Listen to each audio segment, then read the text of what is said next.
I grew up in LA in the 60s, and we were pretty hard hit by smog. I remember days when we had play inside days because we couldn't go out on the playground.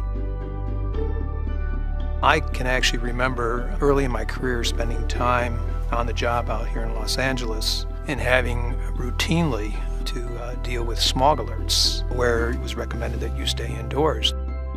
In the afternoons, you would see this bank of what looked like fog coming in from the west to Riverside. That wasn't fog, it was pollution. I remember hiking in Griffith Park and looking out at the sunset in LA. It was not pretty.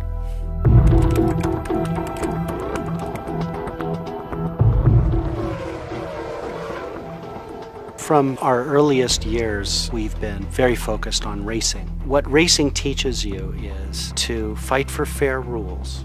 And we took that attitude right from Formula One into our efforts at the environment.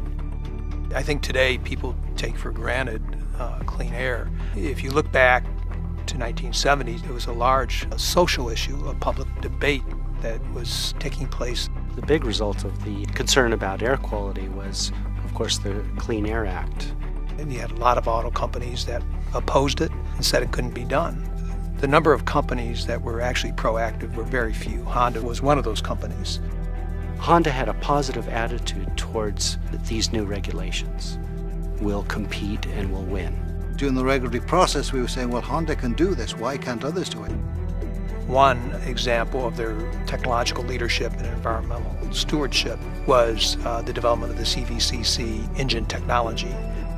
When the CVCC team was thinking about these early challenges, Blue Skies for Our Children was the best rallying cry possible. It kept everybody focused on the ultimate goal. I think Honda keeps this focus on the technology, and it demonstrates what can be done. Here was this little company that defied the odds and was able to meet the regulations. Undeniably, California in the early years exhibited leadership in addressing automobile emissions. In 1990, California passed the low-emission vehicle regulations. They cut tailpipe emissions dramatically. To give you an image, low-emission vehicles cut emissions by 30%, and ultra-low emissions cut them even further. We were the first company to develop and market a low-emission vehicle in '96, an ultra-low emission vehicle in '98, a super ultra-low emission or SULEV vehicle in 2000, and in 2013 we introduced the world's first SULEV 20, the most stringent emission standard to date. Honda was an early adopter of those standards. They were proud of their environmental achievements and took a leadership role in meeting those standards. They embraced those standards. So there's been substantial reductions in automotive pollutants to the point where they're near zero emissions for a new car. Unlike racing, the environmental challenge never has a finish line. In the last 40 years, I think we've made the world a much better place. The incidence of smog is greatly reduced, and on an individual vehicle level, the emissions are 1/1000th of what they were from pre-regulated days. Is the job done? Absolutely not. There's still work to be done. The next challenge is addressing greenhouse gas emissions.